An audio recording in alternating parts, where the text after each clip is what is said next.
Guess it's still morning? Good morning. Good morning, everyone. What an eventful morning it has been. Really one that marks a transformative moment for our country. This morning, when the Republicans voted to advance the budget that they put forth, they drew a line in the sand between the middle class and working families and the very wealthy and corporate America in our country. It's really unfortunate, but it is at least an opportunity for the American people to understand more clearly what the debate is here in Washington, D.C. On one side of that line in the sand, we have the Republicans in Congress who are, in their DNA, committed to a mission of giving tax breaks to the wealthiest people in our country. In fact, the budget they put forth, in that budget, 82% of the tax cuts will go to the top 1%. Sadly, it also is in another way that it is an assault on the middle class, is an assault on state and local tax deductions. And I bring this up because it affects everyone. If you live in the District of Columbia, for example, and you own a home, you will be negatively impacted. The District of Columbia, 137,000, more than 137,000 people. And I bring this up because I assume you live here. Or if you live in Maryland, 1,354,000 people. If you live in Virginia, same thing, 1.5 million people are affected. In the District of Columbia, the average SALT deduction is $16,000. You will no longer have that deduction. If you live in Virginia, the average deduction is over $11,000, and if you live in Maryland, the average deduction is $12,000. So you will lose that deduction under this plan. Not only that, it has been reported by the realtors that the value of your home would be, you would lose 10% of the value of your home. And you can thank the Republicans in Congress for that. Because as they misrepresent what they are doing to the middle class, what they are doing is looting them, looting your homes. It's just a ripoff of the middle class. But you know why? Because there's so many people in the middle class. If you take some of their money, multiply it by a lot of people, you can give a big tax cut to the high end, increasing, exacerbating the disparity in equity opportunity in our country. And not only that, at the same time, you're increasing the national debt.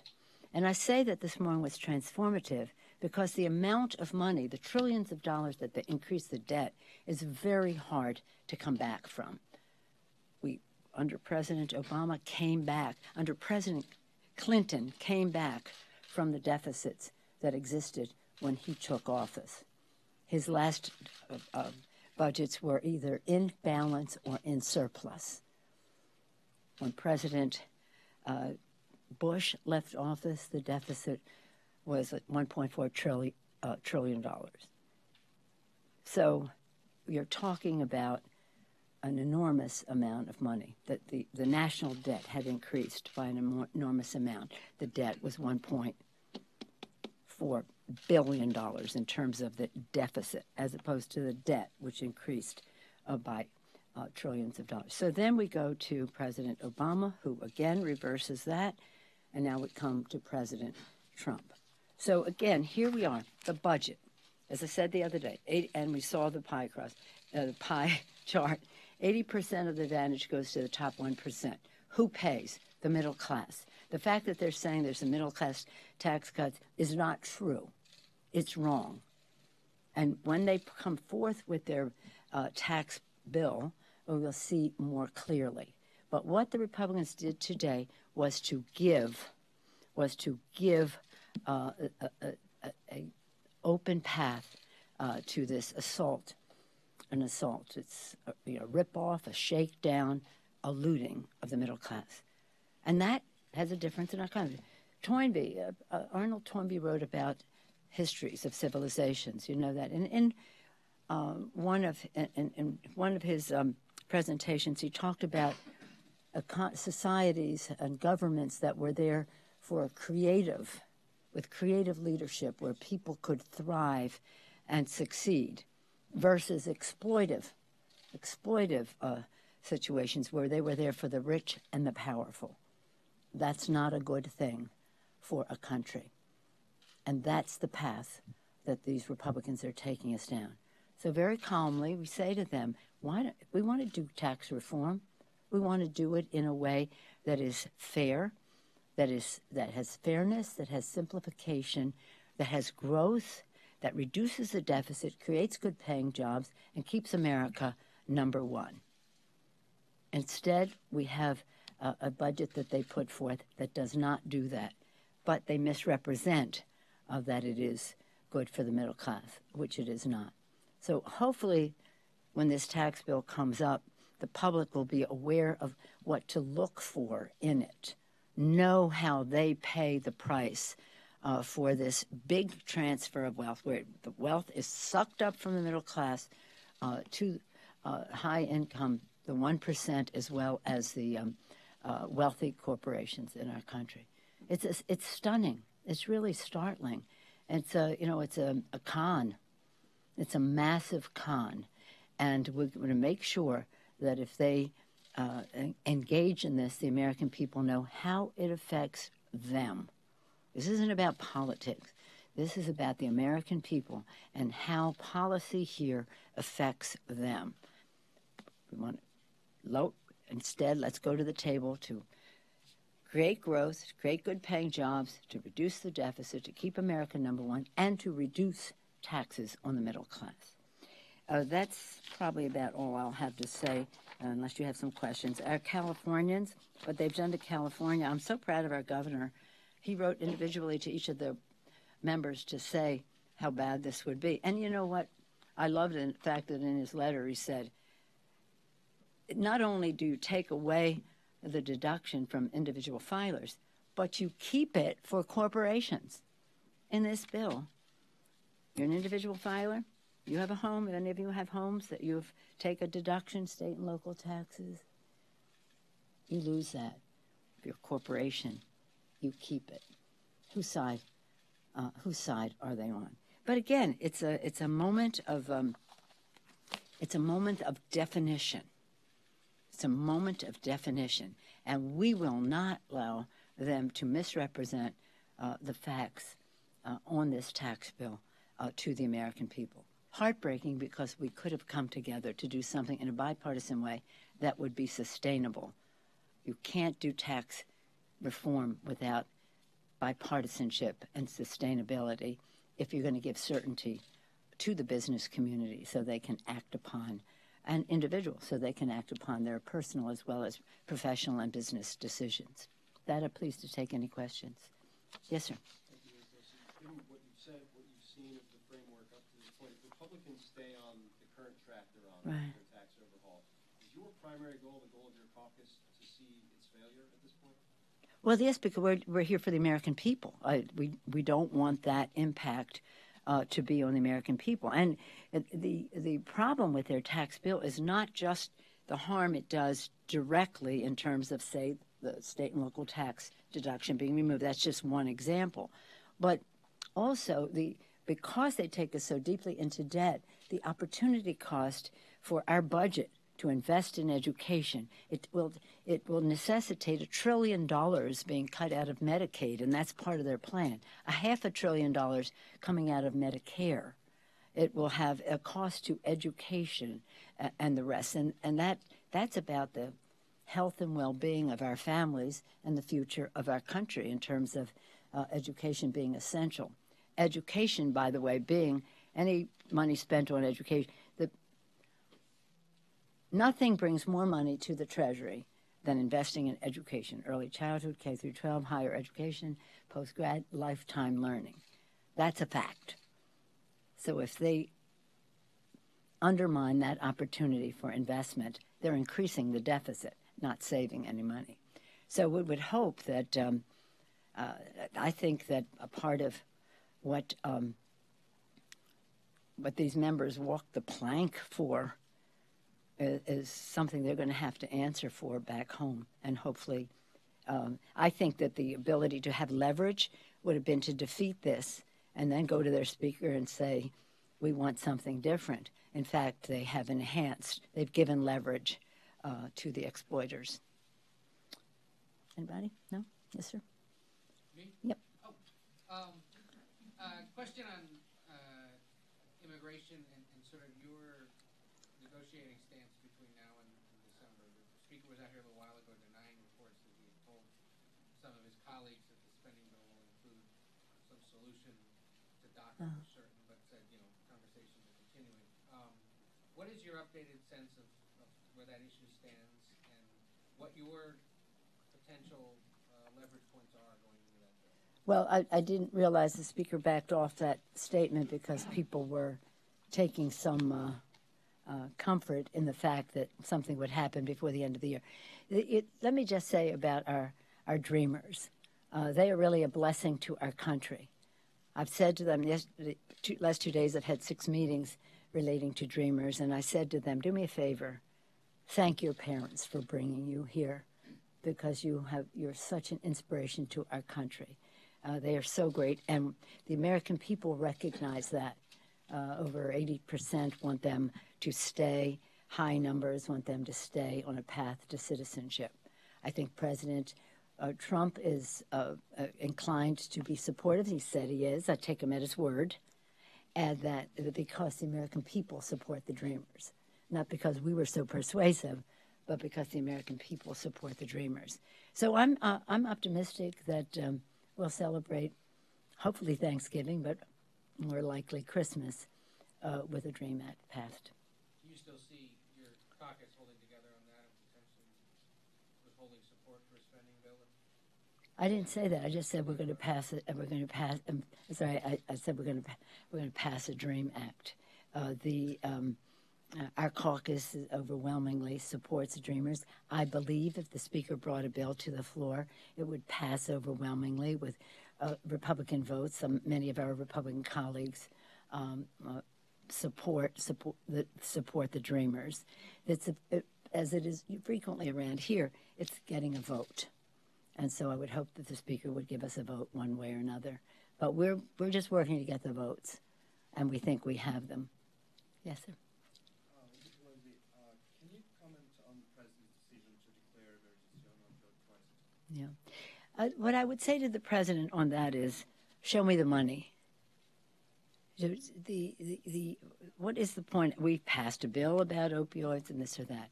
Instead, the President has sent a budget here that cuts the Medicaid, which is the major funder of how we address the opioids, as the governor of Ohio has pointed out so clearly. Thank God for Medicaid in terms of fighting the opioid epidemic. I think he has also, in his budget, cut the funding for SAMHSA, a substance abuse and mental health agency that is there to address these needs.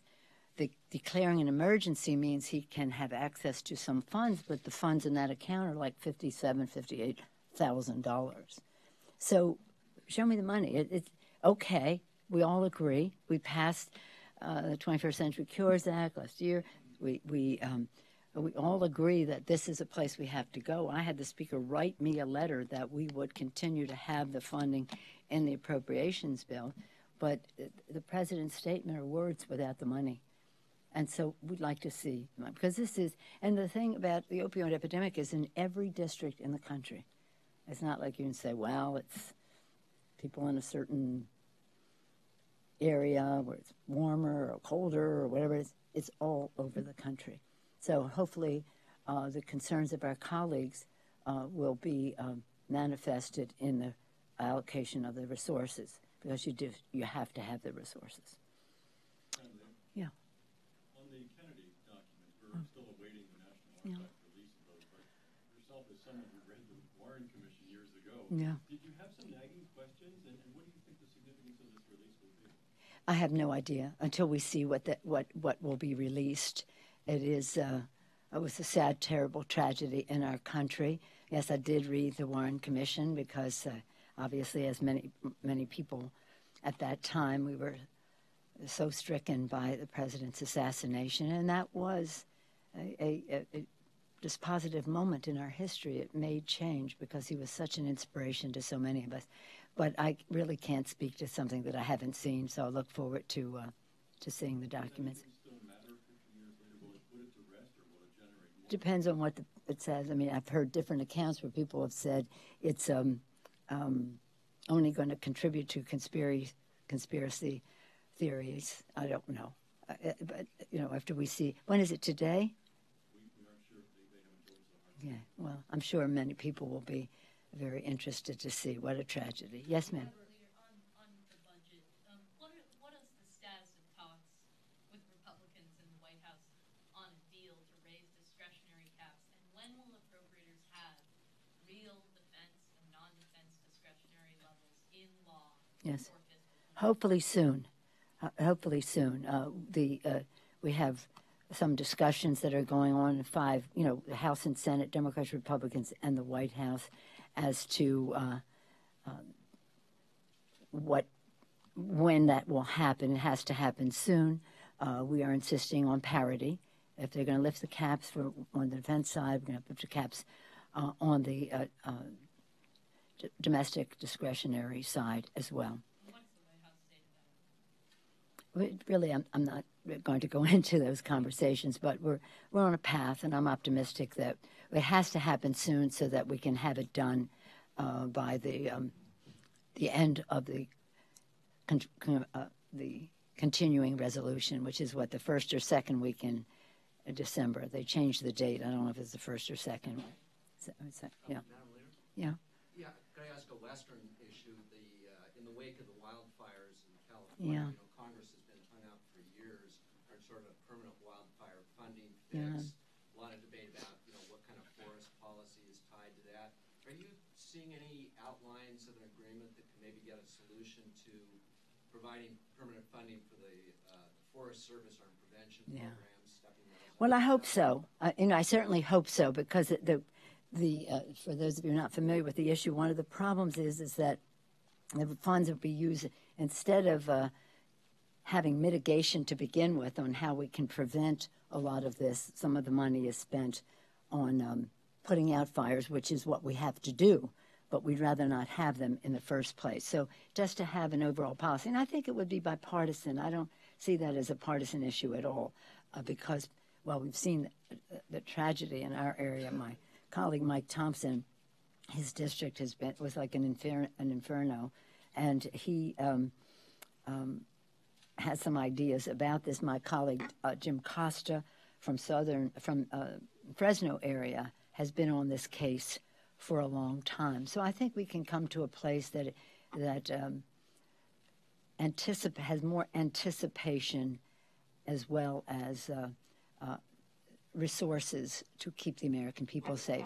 There's been a couple of hang-ups. One has been the debate sort of over what kind of forest policy things you attach to it, sort of between do you allow too much logging and overriding environmental rules for those. And also, as I understand, the Speaker has been resistant to allowing some of these large wildfire disasters to go into the FEMA emergency budget. Well, they should certainly go into the FEMA budget. I mean, they are a natural disaster. And there's absolutely no question that they should go into the FEMA budget. That will be lively. Did you say the Speaker was reluctant to do that? That's supposedly, No. Well, we'll see. But I was going to say that this is deadly serious in terms of our country, the value we place on our natural resources for sure, but again, the impact it has on human life first and foremost. So. I think that we should be able to come to some terms on that. I see that a little bit separate than money coming out of FEMA. That's a different fight. But on management of forest, et cetera, hopefully we can find common ground. Yeah. Okay. Yeah. Just to get back to a previous topic you touched on, in terms of the discretionary cap negotiations and so on. So is your hope or expectation is that by the December 8th CRN, that there will be an omnibus able to be voted on, or would you expect there to be some more time to work out either another CR to allow for an omnibus to be done?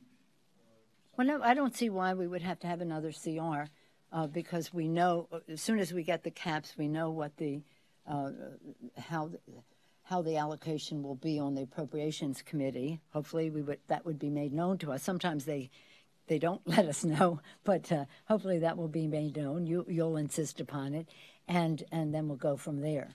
But we all know that we want to measure. We have to keep our country strong. Part of that is our military might and what we do in the defense side of it, and the other part of it is the health, education, and well-being of the American people, what we do on the discretionary side of it.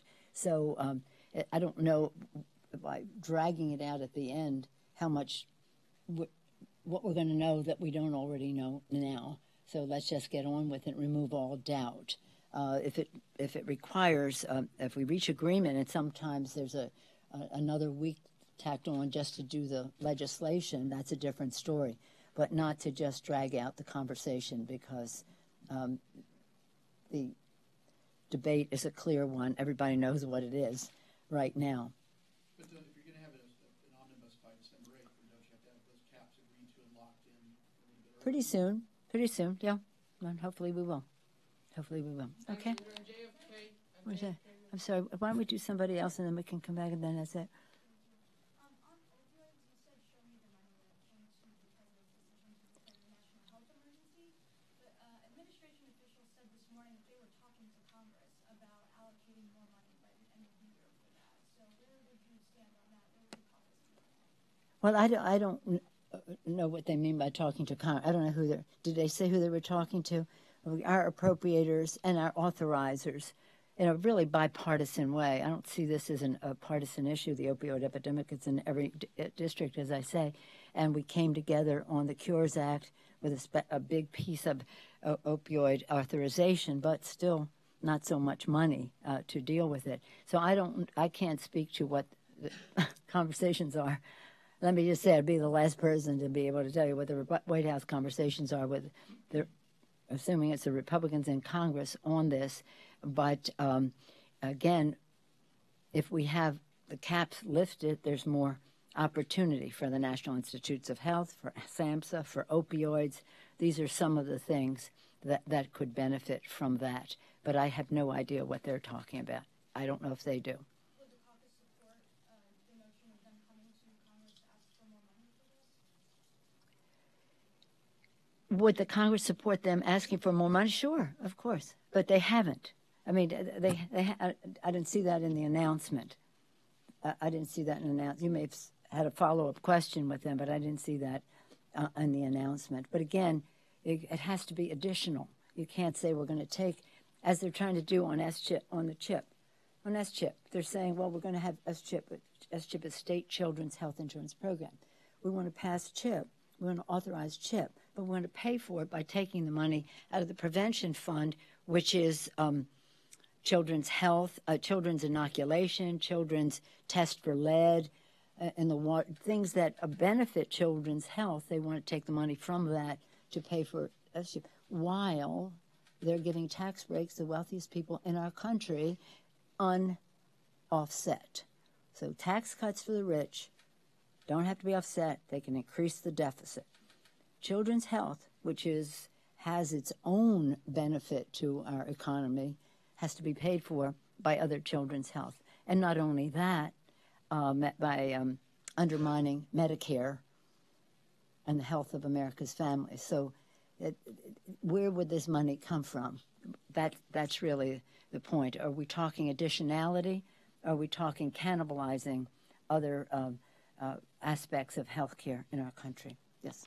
Just real quick on JFK, I'm curious, in all your years on the Intelligence Committee or in the briefings you get nowadays, have you ever had a CIA director or FBI director come to you and say they were concerned about what may be released? No, we didn't even talk about it. We were talking about In the beginning, we were talking about force protection, using intelligence for force protection, addressing overarching issues like money laundering related to drug trade, issues like that, that have an impact on supporting some certain groups and the rest. We were concerned about fighting terrorism.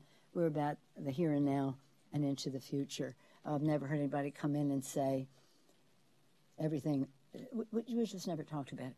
So we shall see. In any event, stay tuned on this, because this is a moment of truth for America. We're either going down a path that says the only thing that's going to come your way is what might trickle down from tax breaks for the wealthy. You are going to fund those. And not only that, we're going to borrow from the future, our children's future, in my case, children and grandchildren's future, in order to go deeply into debt to fund more tax breaks at the high end. It's really a tragedy, actually, but it is a differentiation. And so let's hope that the American people can weigh in with the Republicans to pull them back to a position of fairness, simplification, growth, creation of good-paying jobs, reduction of the deficit. Thank you.